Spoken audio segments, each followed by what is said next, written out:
दोस्तों आज हम बात करने वाले हैं एक ऐसे आईपीओ की जिसके बारे में मार्केट में काफी बात हो रही है। नाम है Rubicon research limited. Pharma sector की ये कंपनी साइलेंटली प्रॉफिट बना रही है और अब मार्केट से पैसे उठाने आई है। पर सवाल ये है कि क्या आईपीओ में अप्लाई करना चाहिए या फिर अवॉइड करना ही बेहतर है। तो आप देख रहे हैं स्टॉक अड्डा। वीडियो के एंड तक बने रहिए, मैं आपको बताने वाला हूँ फाइनल वर्डिक्ट। अगर बात कंपनी के ओवरव्यू की बात करें तो रूबिकॉन रिसर्च लिमिटेड एक फार्मास्यूटिकल कंपनी है जो फॉर्मूला डेवलपमेंट और एनालिटिकल टेस्टिंग और कॉन्ट्रैक्ट मैन्युफैक्चरिंग में काम करती है। कंपनी का मेन फोकस फॉर्मुलेशन इनोवेशन मतलब नए ड्रग फॉर्म्स बनाना जो मेडिसिन को और इफेक्टिव बनाते हैं।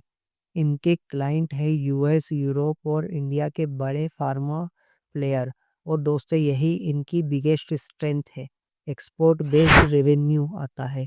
रूबिकॉन का काम सिर्फ इंडिया में नहीं बल्कि ग्लोबल स्केल पे है और इसी की वजह से कंपनी ने पिछले 3 सालों में कंसिस्टेंट रेवेन्यू ग्रोथ दिखाई है। अब बात करते हैं आईपीओ की डिटेल की। ओपन डेट है 9 से 13 अक्टूबर और प्राइस बैंड रहेगा 461 से 485। इशू साइज है अराउंड 600 करोड़। लिस्ट होगा एनएससी और बीएससी पे। और हाँ, एक ये कॉम्बिनेशन है face issue plus offer for sale का मतलब कंपनी का कुछ कुछ पैसे बिजनेस एक्सपेंशन के लिए जाएंगे और कुछ प्रमोटर अपने शेयर बेच रहे हैं। Financial performance. अब बात करते हैं नंबर्स की क्योंकि अल्टीमेट नंबर ही सच बोलते हैं। फाइनेंशियल ईयर 2022 में रेवेन्यू था 450 करोड़ और फाइनेंशियल ईयर 2023 में था 540 करोड़।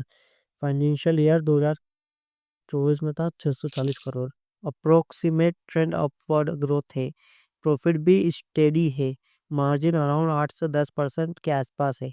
कंपनी के डेब्ट मैनेजेबल है और बैलेंस शीट स्टेबल लग रही है। यानी एक लाइन में कंपनी ग्रोथ मोड में है और आईपीओ से पैसे लेकर स्केल करना चाहती है। अगर बात स्ट्रेंथ एंड रिस्क की है तो स्ट्रेंथ है ग्लोबल क्लाइंट यूएस और यूरोप से मेजर बिजनेस है। R and D driven company है। Innovation formula growing pharma demand specially export market में है। अगर रिस्क की बात करें हाई कंपटीशन फार्मा सेक्टर में है, मार्जिन थिन होते हैं। रेगुलेटरी रिस्क है, एफडीए अप्रूवल में डिले हो सकता है। डिपेंडेंस ऑन 5 मेजर क्लाइंट, अगर एक बड़ा क्लाइंट गया रेवेन्यू इम्पेक्ट होगा। तो दोस्तों स्ट्रेंथ स्ट्रॉन्ग है पर रिस्क इग्नोर नहीं कर सकते। बात करें वैल्यूएशन एंड पेयर कंपैरिजन की। पेयर कंपैरिजन में अगर देखें रूबिकॉन का वैल्यूएशन रिजनेबल लग रहा है compare to Laurus labs and Divi labs जैसे player. Price to earning ratio PE ratio भी बैलेंस है मतलब आईपीओ ओवरवैल्यूड नहीं लगता। हाँ, तो अब सबसे इम्पोर्टेंट पार्ट ये है कि अप्लाई करें या नहीं। दोस्तों अगर आपका view medium to long term 1 से 2 साल का है तो रूबिकॉन आईपीओ एक स्टेबल और ग्रोथ ओरिएंटेड पिक हो सकता है। कंपनी का फोकस रिसर्च एंड डेवलपमेंट और एक्सपोर्ट पे है। दोनों ही लॉन्ग टर्म वैल्यू ड्रिवन है। शॉर्ट टर्म के में लिस्टिंग गेंस मॉडरेट मिल सकते हैं पर लॉन्ग टर्म इन्वेस्टर के लिए आईपीओ वर्थ कंसिडरिंग है।